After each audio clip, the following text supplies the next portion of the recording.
यह कहानी एक रहस्यमय अघोरी साधु के इर्द गिर्द घूमती है, जो महाकुंभ के दौरान प्रयागराज के संगम घाट पर आता है। उसकी उपस्थिति से घाट पर एक अजीब सी ऊर्जा फैलने लगती है। उसकी आंखों की लाल चमक और रहस्यमयी शक्ति से लोग डर जाते हैं। लेकिन साधु की असली पहचान और उद्देश्य कुछ और ही होता है।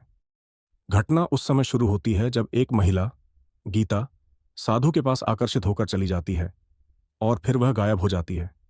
धीरे धीरे घाट पर और भी महिलाएं गायब होने लगती हैं।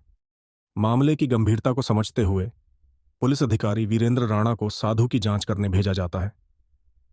वीरेंद्र जानता है कि यह साधु कोई सामान्य व्यक्ति नहीं है।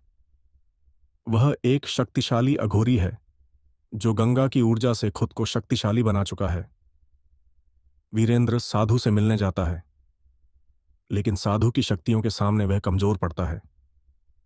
गंगा का पानी लाल हो जाता है और साधु की शक्तियों से आसपास के लोग सम्मोहित होने लगते हैं।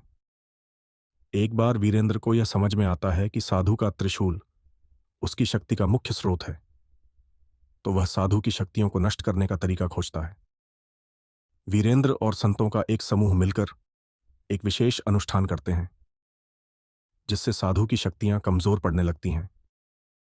आखिरकार वीरेंद्र पवित्र जल से त्रिशूल को कमजोर कर देता है और साधु की शक्तियां समाप्त हो जाती हैं। हालांकि साधु का अंत नहीं होता। उसकी दिव्य आत्मा पुनः प्रकट होती है और वह बताता है कि उसका उद्देश्य विनाश नहीं बल्कि सृष्टि के संतुलन को बनाए रखना था। साधु की शक्तियां अब गंगा के जल में समाहित हो जाती हैं और वह पुनः लौटने का संकेत देता है जब भी संतुलन बिगड़ेगा।